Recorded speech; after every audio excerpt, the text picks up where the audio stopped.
Let's see if I can do it from in the live. Edit.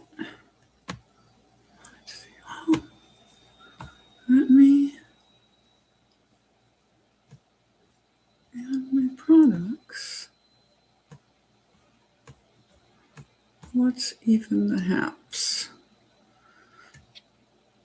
Oh well.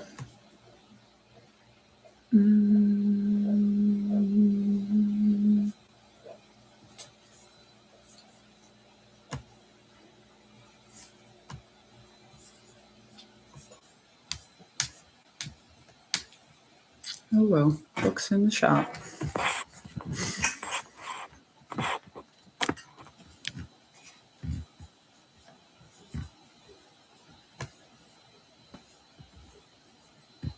Space travel, also moving out the roots.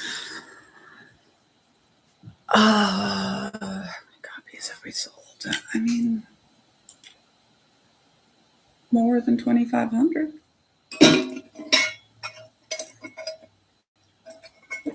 You never have all the information of how many books you've sold because some of it just takes longer. Like I know how many hard copies I've sold on Amazon, but not how many Audibles or etc. Kindles, because that's through a different system. So that's all very interesting. All right. Hi. I'm Danielle, a scholar of cults, extreme groups, and extremely bad leadership, and I thought I would just talk some today about what is going on in the world. If you're new, I was a captain in the United States Army. I deployed twice to Afghanistan, once as the an intel shop in a brigade. I was with an aviation brigade, and one of the things I always tell people about aviation intelligence as we understand the ground and the air. I was in charge of the drones. I actually wrote the book on drones for the U.S. Army. And I, what am I trying to say? Yeah, get confused with my crochet. All right, we're going to switch to the knitting, I think. Oh, and this was the deployment where I was also loaned out to the infantry who needed women finally to start going on deliberate ground combat patrols, where we found out that, it was better to have diversity. No shit. I don't know how many times we need to find that out, but, we seem to find it out every time. All right, on my second deployment, I was the senior intelligence officer for a battalion of helicopters. And my husband went after that. We met during the deployment. He went into the 160th, the Special Operations Aviation Regiment, whom I, of course, worked heavily with in my job. And then he retired from there. Those are the people that do things like go off to get Osama or sometimes extract the president of Venezuela. Although he doesn't love it when I bring that one up. Okay, so what's going on in the world right now? Continue to recommend people to please listen to Heather Cox Richardson. She gives such a richness of information and expertise on what is happening right now. And I also remind you that no single person has a complete perspective on what's going on right now. Nobody knows the future. This is all of our first American dictatorship. And you need to be listening to a lot of different people. And nobody knows how to tell you how to prepare. We all have to figure it out. I recommend listening to Black women who have been organizing this whole time and trying to get us to wake up. So Greenland, Trump has made many threatening noises toward Greenland. We saw the military do exactly what I predicted when he gave a clearly illegal order. So why was Greenland clearly illegal? Okay. The authorized use of military force, the AUMF, of which we heard so much about because of Venezuela, is for 48 hours. You've got to notify Congress within 48 hours. So what does that mean? Anything that takes more than 40 hours to execute, the military is just going to say no. You need congressional approval for that, which is what I believe happened, though we don't have all the details. So NATO has begun to move troops. Almost every NATO country has sent some troops over to Greenland, where, of course, we also have troops. This is the sort of proverbial shot across the bow. Stop doing this. We all will respond. NATO doesn't really have to respond militarily to hurt the United States. In fact, there are much better ways to hurt the United States with global ties and financial systems. And, part of what Trump is doing is destroying our standing in the world, right? The markets that we have lost to Brazil, for example, for soybeans and meat, those are not coming back to us after the madman is gone. Did make an interesting video on my shorts content about how, we always think of people getting into cults by joining them. We don't think as much about other ways you can get into cults. You can be born in them. You can be tricked. Everyone's tricked into a cult, but tricked by a false front organization. Shen Yun, for example, is a false front organization for a Chinese cult called Falun Gong. The Children of God had one called Family Care Foundation, FCF, that was in the United States, and it was for getting grants from the government. Yay, we all supported the pedophile cult with our tax dollars. All right, and another way is by being born into or being pushed into a totalitarian nation. Okay, now totalitarian is different from authoritarian, right? Totalitarian is total, right? They are trying to control you totally, with emphasis on what you think, right? Authoritarian doesn't necessarily care about what you think as long as you toe the line, right? So there's a difference there, and totalitarian is generally considered to be further down the path of authoritarian. So, we're starting to see hints of that with censoring CBS, with all of the kind of censoring that has been going on with our media, of course, because one of the first things that a tyrant wants to do is control your sources of information. Very interesting discussion with book club last night. We read Persepolis, which is about the Iranian Cultural Revolution, a girl who survived it. Of course, there is basically Iranian revolution going on right now. Still, of course, we mostly discussed what's going on in the United States because it seems very similar in many ways, of course, and also different. But what were we talking about? The discussion with book club. Oh, Cynthia, what am I thinking about? Where was I going with this? Oh, of the difference of types of control, types of information control. And I talk about information control specifically in Culting of America, which will be tagged here if you are watching this not live.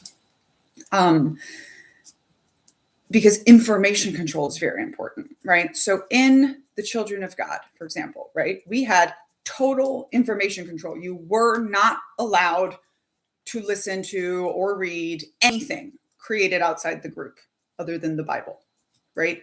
Anything. So I had contraband Alanis Morissette CDs when I was 14 years old, and Medusa bless whoever designed CD Walkmans where you could have two CDs on top of each other and still play. Yeah, we kids of extremists, thank you. Aunties would walk over and be like, what are you listening to? And pop it open, and it'd be Jesus music on the top. All right, so total control, right? Where they're physically controlling, enforcing by force, right? What you are allowed to have. Then there's voluntary control, the Mormons have been a great example. I think the Mormons have taught the world so much. And MAGA right now is a great example, right? They do not seek out information, but they do that by choice, right? They have narrowed their world by choice. And it is a much more lasting way of information control. And China is also an example of this after their Cultural Revolution. I definitely consider the Amish a cult, and a very, very, very harmful one to their children, especially. But nobody wants to have that conversation because Amish goods. All right, that was a comment from TikTok. I'm trying to ignore that. I'm doing my best. All right, so Greenland, right? NATO troops are staging. They are reminding the president, it's beginning to look a lot like a world war. These things that haven't been on the table since World War II are starting to be on the table. Welcome to what our parents probably felt like living through parts of the Cold War. Okay, so Minnesota. ICE is escalating very, very quickly. It's, of course, a choice that they went to a place like Minnesota and not to southern states. Obviously Texas and Florida have a lot of problems with immigration, but you don't see them there. By the way, Germany, which has far more immigration than we have in the United States, cops don't have guns. Yeah. It's a choice. It's a choice to have militarized even our police the way that we have. So now you have ICE. And I talked yesterday about how they cannot really hope to win, right? So they're kind of pushing to some sort of inflection point, and we don't really know what that's going to be, but we know it can't go on this way for very long. Something I can't even remember if I've said on this video yet, but the military is not stepping in to save America. That is a Hollywood movie. That is not a thing that is going to happen in our country. And that is a safety for us. The military does not simply get to decide, oh, the president's bad, and then remove its own head. And people are upset by that because they say, but the oath, enemies, foreign and domestic. And the way you've never been upset that the military didn't choose to go after foreign enemies by themselves, without being directed to by the president, same. The mechanism for removing the president is Congress or the cabinet under the 25th Amendment, right? It is not the military. When we, the people, decide that somebody else is the president, then that person is head of the military, and that person can tell the military what to do. That is a safety for us, by the way. Nobody has fun under a military dictatorship. A lot of y'all are wishing for that, and you just simply do not know what you are talking about. So reading some books is a good idea. Okay. Back to Minnesota.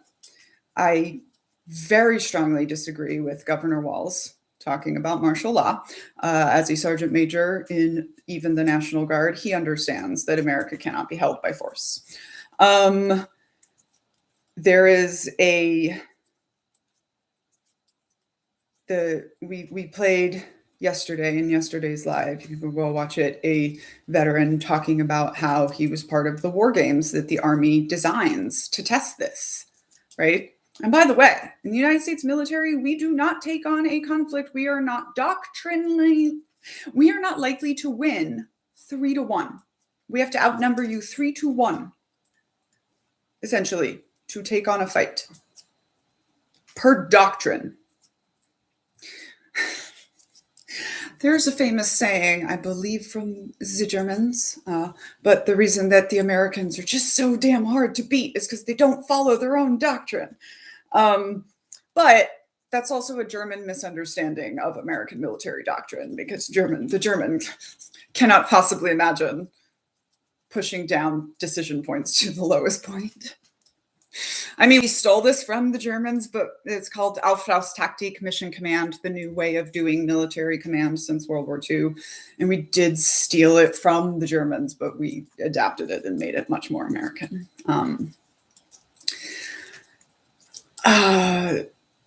Somebody's bringing up the push-ups, so I'm going to pause and say, y'all, my wrist is not okay. So I'm going to have to pause on the push-ups for at least a week.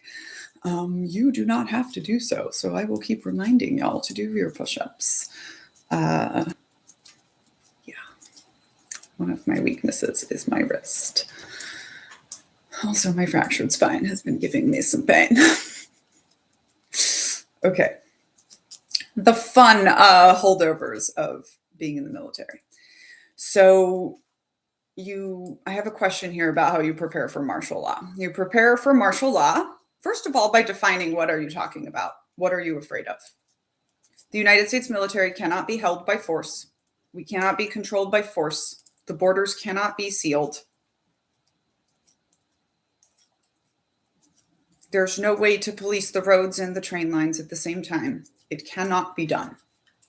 And nothing about the president declaring anything changes what logistically and operationally cannot be done. Declare martial law all day long.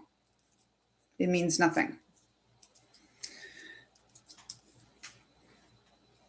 The military knows this, right? The military completely understands that they cannot take on more than about 3 to 4% of the US population before it is a losing proposition.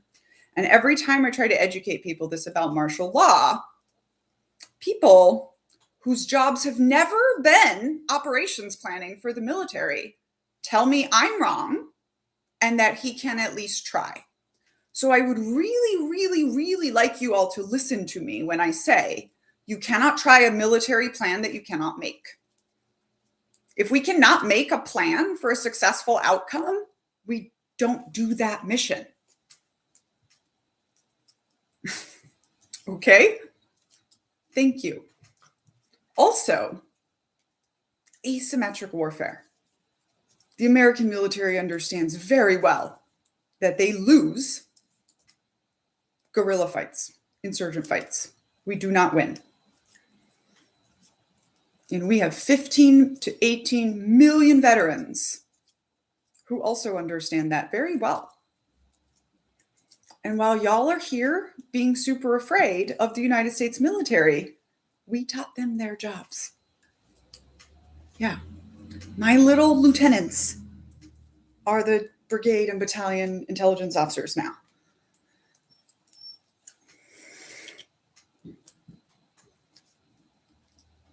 And how many countries can you annex and fight a civil war at the same time? This is a very good point, right? I really, truly believe it's like this, y'all. The toddler with the machine gun and the mental faculties of a toddler is sitting at the head of his war council, and he's like, okay, Pinky, how are we going to take over the world today? And then his little goons like pitch him ideas. And that's kind of a very simplified version of what happens in the military, by the way. The commander says, I want to do X.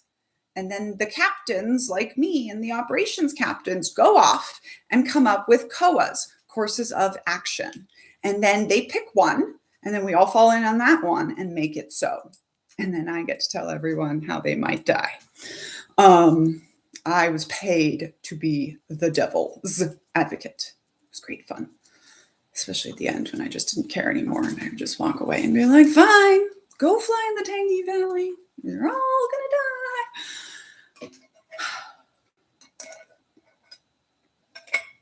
die. Really, really important to be paying attention to who you are listening to right now. I saw a bunch of people claiming military expertise saying Venezuela was obviously illegal. And I guarantee you every single one of them knows that the Special Operations Aviation Regiment doesn't fly without legal clearance. They just chose not to tell you that, or they didn't think about it. But I did, because that was my job.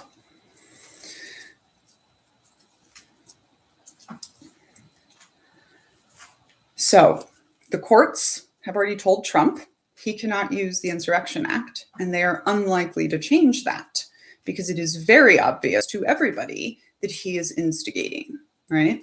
There's no reason that you needed to put this many ICE officers in Minnesota, right? He's unlikely to win that. But one of the things I think that y'all don't understand is, like, while the courts are deciding things, he gets to keep doing his stuff. And people still have to obey him until the courts say no. So I could predict that he is going to continue to use the military in very questionable ways because he's trying to make you all hate him, hate them. And I think he's trying to somewhat neutralize the threat of the 15 to 18 million veterans here on the outside that know exactly how to take the American military down. Right? Because, I mean, it's been hard even for me, and I'm very anti-military. And still, since the election, I've been hearing, fuck you, you and your friends would all shoot us in the face. It's hard to not be very jaded about civilians right now if you are a veteran, let me tell you what, especially if you are a liberal Democratic veteran. Because y'all really think we are a monolith and you really hate us. So, interesting times. Interesting times. All right, what else we got? So yeah, the Insurrection Act, he says stuff to say stuff, y'all. He says stuff to get on TV. You kind of don't know what the toddler with the machine gun is going to do until he does it.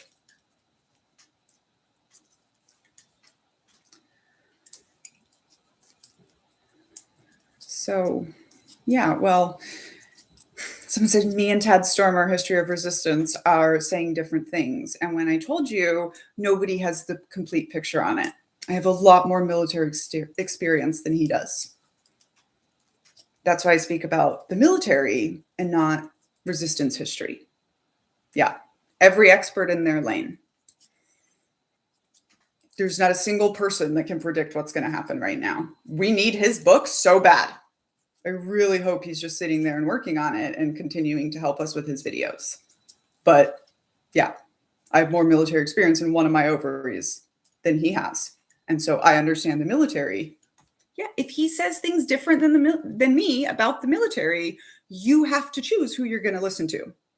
I'm telling you that I understand the military much better than he does, but you get to decide that. I didn't ask you to be here.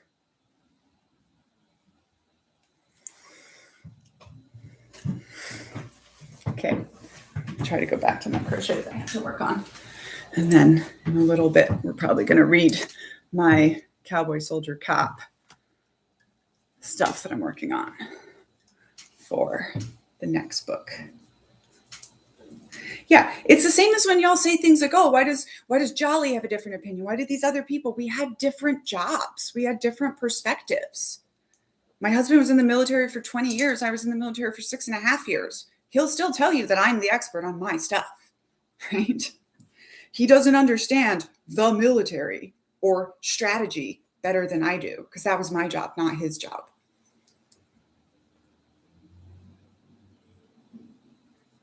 Yeah, I have more military experience than the Secretary of Defense. I understand the military under this loser. We all do. We all hate that guy. Did I tell people the wrong thing?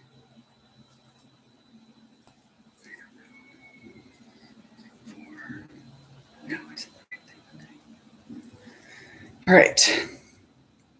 And again, nobody can tell you what's going to happen in the future, right? Never. That's never true. That's not true. In precedented times, that's never true. You never know what you signed up for. Some of our jobs are and have always been looking at what we know and making predictions, which is why when people come back to me and say, but you said, I just block. I don't care. Of course, I'm going to be wrong sometimes. I'm not actually made of magic and sparkles, right? So, okay. Everybody has a different perspective, and it's important to get a lot of different perspectives right now. Somebody over here says I keep pretending like the law is going to stop him, and that's hilarious. I keep saying and being correct that the law is going to stop the military. And actually, an 80-year-old douchebag criminal cannot force the military to do anything. That's why we listen to experts about things and not to people like you. Thanks. Okay. Just have to get this pattern down in my head, and then I can go back to talking.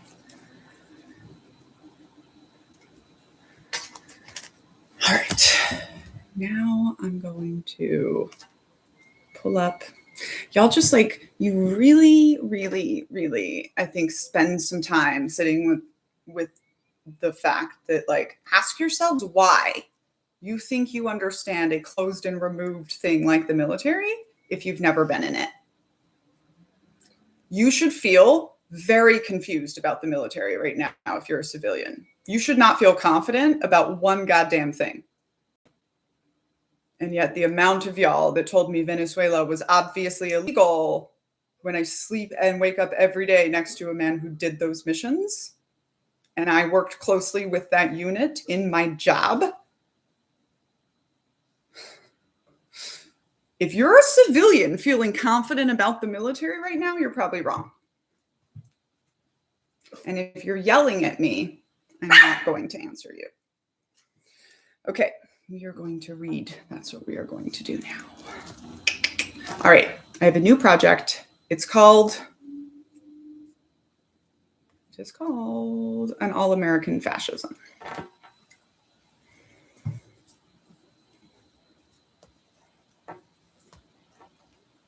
This is why it's funny how many folks are out there saying that I'm saying it's not so bad. And I'm 3 chapters into this. Okay, chapter 3 is called The Virtue of Force. So what I'm doing is I'm taking Umberto Eco's 14-point fascism checklist. Is always, right? So always fascism. These are the things we always find. Like my list of 10 things in culting of America that we always find in cults, right? And I'm taking that checklist and I'm applying it to America and American history. So this is chapter 3, The Virtue of Force, and the third thing on the checklist is action for action's sake. And the part I'm going to read is the part I just finally figured out how to write, which is called Cowboy Soldier Cop. And I think it is relevant for right now.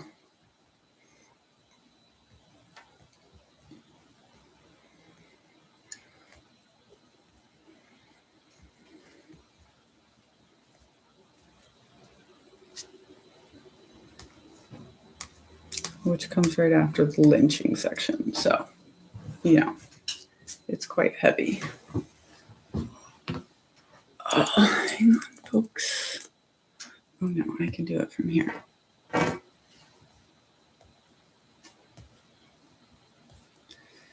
see no texts, Megan. Okay.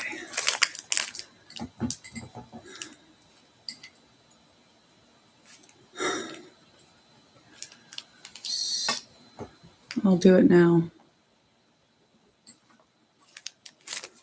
Okay. My stuff didn't work. Darn. All right. 1 sec. Go back to the other share drive. The problem with lives. Okay. Gotta send my admin some stuff. And I'm going to switch back to the knitting because I need to be able to see my eyes. Okay.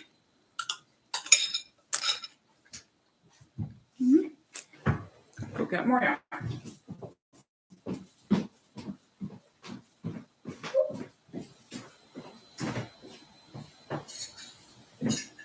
Where's the yarn, bro? You done with it?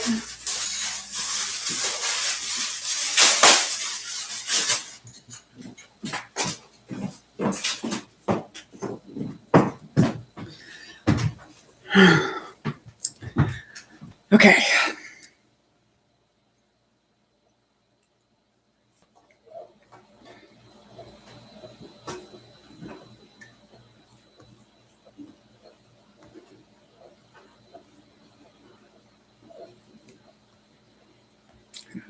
I think I need to stay in that share drive to let things keep uploading. So pull it up here.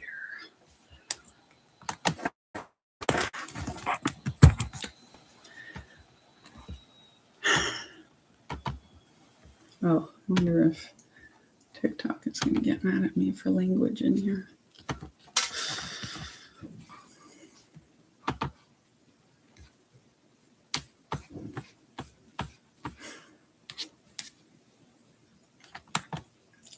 Okay.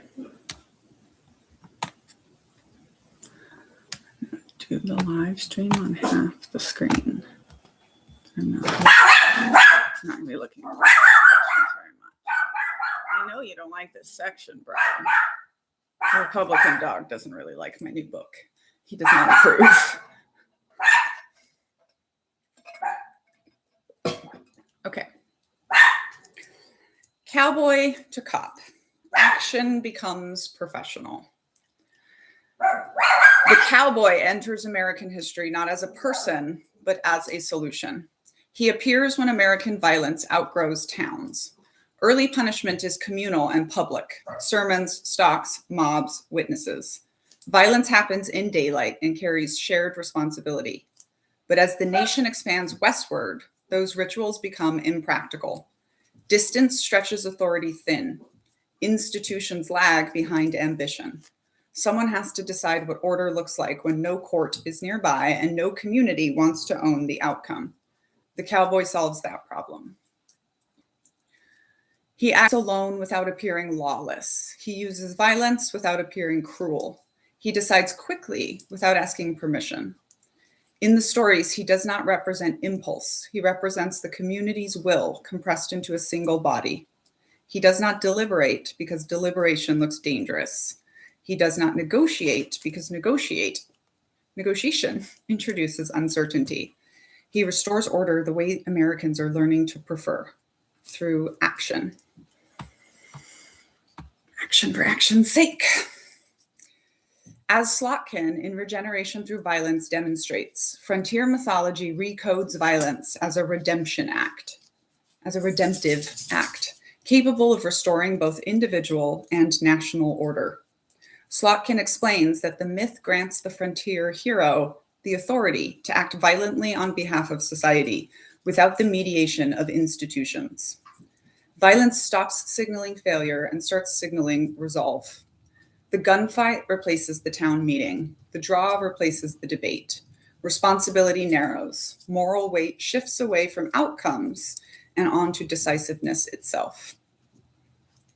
This shift leaves a lasting imprint. The question is no longer should force be used, but who has the nerve to use it? Violence becomes a test of character rather than a matter of judgment. Americans learn to experience force not as tragedy, but as clarity. And we've been tracing this throughout the whole chapter already. By the late 19th century, the physical frontier begins to close, but the cowboy does not disappear. He becomes performance. Buffalo Bill takes the cowboy off the range and puts him on stage, transforming conquest into spectacle. As the Smithsonian notes, Buffalo Bill's Wild West didn't reenact history so much as choreograph it, turning indigenous displacement and frontier warfare into a traveling morality play where American dominance looked inevitable, entertaining, and righteous. This is where understanding the frontier myth becomes essential. As Grandin argues, the frontier functioned as an emotional and political release valve for American anxiety. Expansion absorbed conflict, deferred reckoning, and converted instability into motion. When the frontier closed, that outlet vanished, but the habit remained. Americans did not lose their appetite for decisive action. They lost the place where it had once been displaced. So the frontier logic relocates. When the cowboy is absorbed into the national project of war, it doesn't feel like a shift. It feels like recognition. The ground has already been prepared. Long before the military formalizes anything, Americans have been trained, emotionally, culturally, to trust decisive force. By the time you put on a uniform, the reflex is familiar. The military doesn't invent action-first thinking, it inherits it. Then it tightens the tolerance and removes the improvisation. The first thing you learn isn't strategy, it's speed. You learn how fast a moment can collapse, how quickly indecision becomes exposure, how hesitation isn't neutral, it's dangerous. Drills repeat until they stop feeling like drills, until the body moves before the mind has time to argue. You're taught to close the distance, to clear space, to act before the window disappears. Not because violence is good, but because delay is worse. The lesson settles deep. Motion keeps you alive.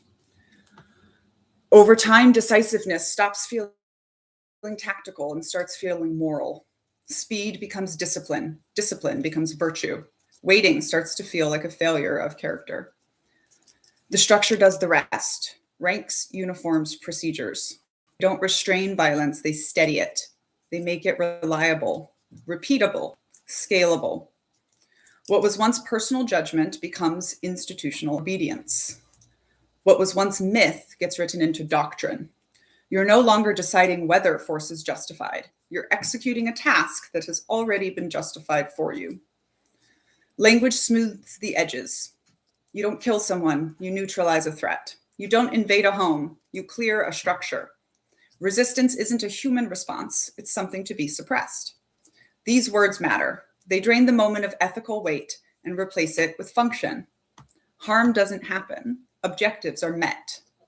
The action feels less like a choice and more like completion. Another box checked, another step executed correctly. And the culture rewards that feeling. The good soldier in the stories we tell isn't the one who questions the mission or understands the politics.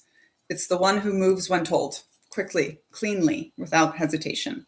Speed signals competence. Force signals serious. Violence begins to feel like professionalism. Thinking too much gets people killed. Acting decisively saves lives. That lesson is repeated so often, it stops sounding like an argument and starts sounding like common sense. This is where the moral center of violence shifts, not towards outcomes, who is harmed, what is destroyed, but toward obedience itself. Did you act when told? Did you move fast enough? Did you follow procedure? Responsibility slides upward. Conscience diffuses outward. What remains is action, authorized, structured, and insulated from doubt. Hannah Arendt names the danger precisely in Eichmann in Jerusalem. When violence is encoded in procedure rather than conscience, obedience replaces responsibility. Individuals no longer experience themselves as moral actors at all. They become functionaries. The action feels necessary because it is authorized. Responsibility disperses upward through the chain of command and disappears into structure. Violence no longer feels chosen, it feels professional. What gives doctrine particular power in the American context is how neatly it aligns with older national myths. The frontier taught Americans that delay invited chaos. Vigilantism taught them the law was too slow. The cowboy taught them that decisiveness was virtue. Military doctrine renders those lessons efficient, repeatable, and enforceable. Action becomes not just identity, but policy. Modern warfare depends on this reflex, but its effects do not remain confined to the battlefield. When speed is moralized and hesitation pathologized, action begins to feel like the only responsible response, even in situations that do not require it. Ambiguity becomes intolerable. Reflection feels unsafe. This is where the frontier truly ends and something more dangerous begins. As Greg Grandin argues in The End of the Myth, once physical expansion can no longer absorb American anxiety, thank you so much, violence must be managed differently. It cannot be episodic or spectacular. It must become permanent, procedural, and professional. And once that lesson is learned, trained into bodies, rewarded institutionally, reinforced linguistically. It does not turn off when the uniform comes off. The reflex travels home. This is the insight Kathleen Belew documents in Bring the War Home. Wars do not end cleanly abroad. They come home with the people trained to fight them. Combat identity, battlefield logic, and threat-based frameworks bleed into domestic life, not as memory, but as habit. Violence is no longer experienced as catastrophe. It's experienced as competence. The war doesn't have to continue for the mindset to persist. Action remains comforting. Hesitation remains suspect. Movement still feels like responsibility, while reflection still feels like risk. The soldier then is not just a figure of foreign conflict. She is the mechanism by which frontier violence becomes institutional habit. He bridges the myth and bureaucracy, turning decisiveness into duty and force into care. By the time that logic arrives in domestic policing, it no longer registers as escalation. It feels like order. Which brings us to policing, the institutional heir to both cowboy and soldier.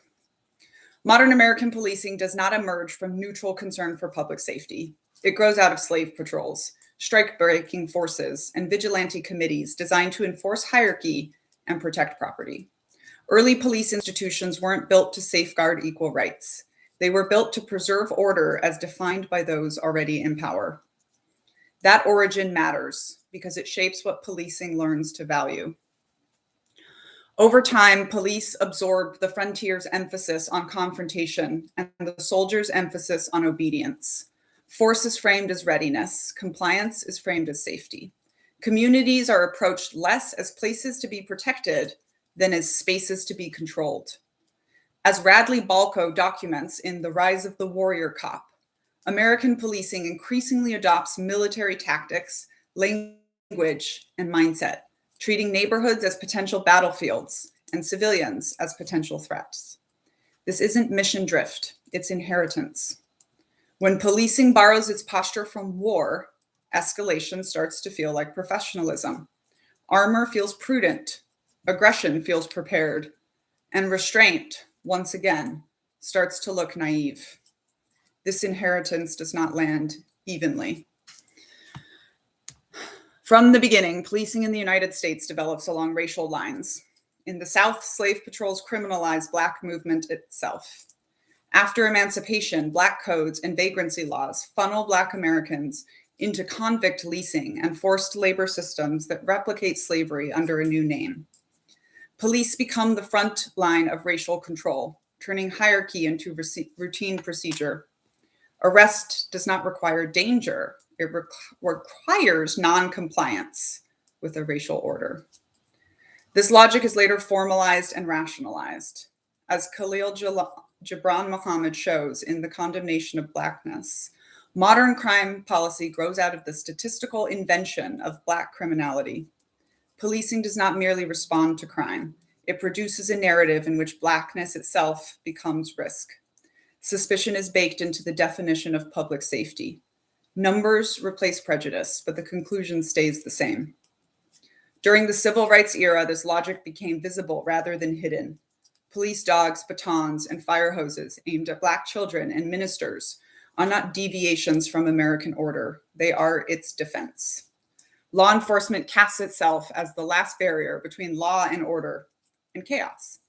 Violence, once again, presents as professionalism. Officers follow commands, streets are cleared, curfews enforced. The script does not change. By the late 20th century, the war on drugs and the war on crime transformed Black neighborhoods into internal frontiers, spaces to be occupied, pacified, and controlled. Military equipment flows to local departments. Language hardens. Communities become hot zones. People become threats. Police are trained to approach Black bodies already coded as dangerous, where hesitation is framed as moral risk and force as survival. See, I want to address this question about being doomed. This is very America-centric. Right now, Iranians are fighting a tyrannical government that has had them under totalitarian control for 50 years. They are fighting with sticks and stones, and almost 3,000 of them have already been killed. Stop saying we're doomed. You're not doomed until you're dead. This is what professionalized violence looks like when race determines who is policed and how. Procedure replaces judgment. Authorization replaces accountability. The officer acts and the institution closes ranks. Not because something went wrong, but because the system is doing exactly what it was built to do. On May 25th, 2020, it's my birthday, y'all. That system became impossible for even white America to ignore. A Minneapolis police officer kneels on the neck of George Floyd for more than 9 minutes while bystanders plead for his life. Floyd says he cannot breathe. He calls out for his mother. He dies in the street, pinned beneath the full weight of the state. The officers follow procedure. They act decisively. For years, similar deaths are explained away as unfortunate, unnecessary, unavoidable. This time, the world watches. What follows is not spontaneous outrage, but accumulated recognition. Millions take to the streets under the banner of Black Lives Matter, naming what has long been visible to those on the receiving end of policing. Violence carried out by credentialed authority is still violence, and professionalism does not equal justice. The response is familiar. Attention shifts from the killing to the unrest. Disorder becomes the threat. Force is reframed as necessary. Restraint is cast as naive. Order once again outranks accountability. This is the through line from frontier enforcement to warfighting, from warfighting to policing, from policing to racial control. When expansion ends and ambiguity becomes intolerable, violence doesn't disappear. As Grandin mourns, it becomes administrative. As Strongman explains, cultures that glorify decisive men of action come to equate domination with competence and restraint with decay. Control starts to feel like care. Force starts to feel like responsibility. By the time violence becomes a career rather than a crisis response, the lesson has settled in. Order no longer depends on persuasion or consent. It depends on enforcement, carried out by professionals, trained, authorized, and shielded from the moral weight of asking first. The logic of professional violence follows a lineage from cowboy to soldier to cop. Then its latest iteration can be seen in the expanding authority of federal law enforcement agencies, whose reach now exceeds the precinct, the base, and even the battlefield. Immigration and Customs Enforcement, ICE, originally created as domestic enforcement arm of the Department of Homeland Security, has evolved into a paramilitary force whose tactics and powers increasingly blur the lines between policing, warfighting, and occupation. In January 2026, that evolution revealed itself in a way that crystallized everything this chapter has been circling. When professional force gains institutional legitimacy without equivalent accountability, lives are lost. On the morning of January 7, 2026, in South Minneapolis, Renee Nicole Good, a 37-year-old mother of 3, was fatally shot by a U.S. Immigration and Customs Enforcement agent during a federal enforcement operation. Good, a U.S. citizen who had recently moved to Minneapolis, was in her car when ICE agents approached her as part of a large raid. Cell phone and body camera footage released later shows her telling officers, "I'm not mad at you," in a calm, non-threatening tone, just seconds before the fatal shots were fired as she began to drive away from the scene. Local leaders and bystanders challenged the federal narrative that she had weaponized her vehicle, noting that video evidence did not clearly show an attack on officers. Officials in Minneapolis, including the mayor and civil rights advocates, described the shooting as unjustified and demanded accountability and transparency in the investigation.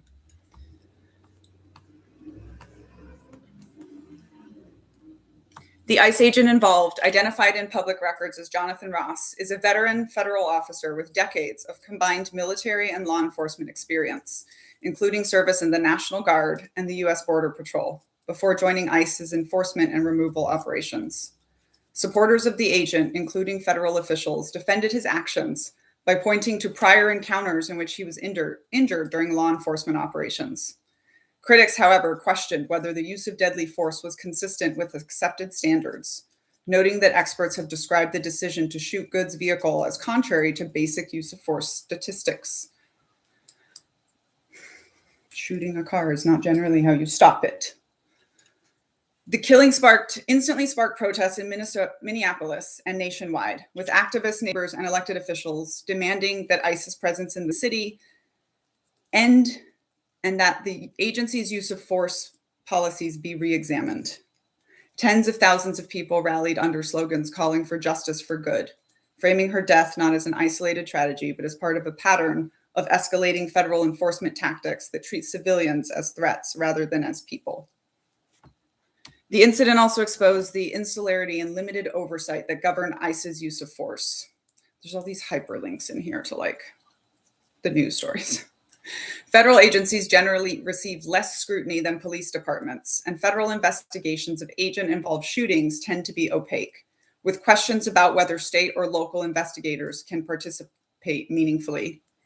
In this case, Minnesota authorities were initially pushed out of access to evidence and investigative materials when the FBI took the lead on the inquiry, a move state officials said could impede transparent, independent review of the shooting. What makes Good's death particularly resonant, beyond the fact that she was an unarmed, lawful U.S. resident, is that it highlights how the professionalization of force, once confined to familiar sites like streets, city streets, or foreign battlefields, now operates with federal authority inside American community. ICE agents carry badges, training, and procedural protocols that distinguish them from mobs, but the outcome in Minneapolis replicated the same moral logic this whole chapter has traced, was started with vigilantism. When an institution authorizes decisive force and insulates its agents from immediate accountability, hesitation is treated as danger and action becomes justification. Good's death doesn't just echo George Floyd. It extends the pattern into a context where federal power intersects with daily life in ways that are still poorly understood, little constrained, and deeply consequential.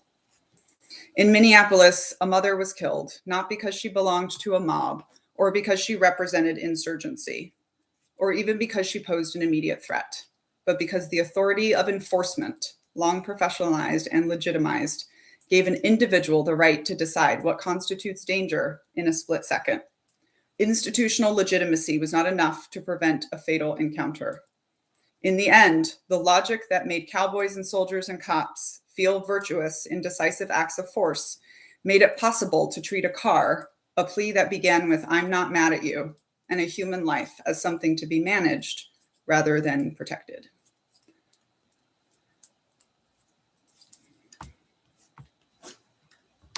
Boom. And then it's growing up in the doctrine of act first.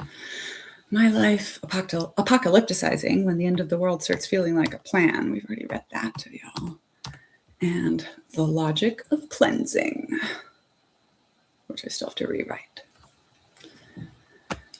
But there's nothing like working on a part of a book that just becomes super relevant to exactly what's happening in the world. I mean, obviously, I think the whole book is going to be relevant, but you have it. All right. I think that's it for my live for today.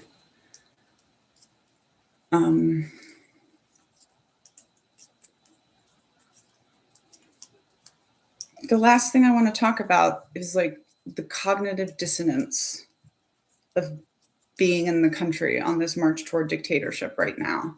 And I want to tell you that like it's similar to war. Thank you so much. I'm so glad you got the book.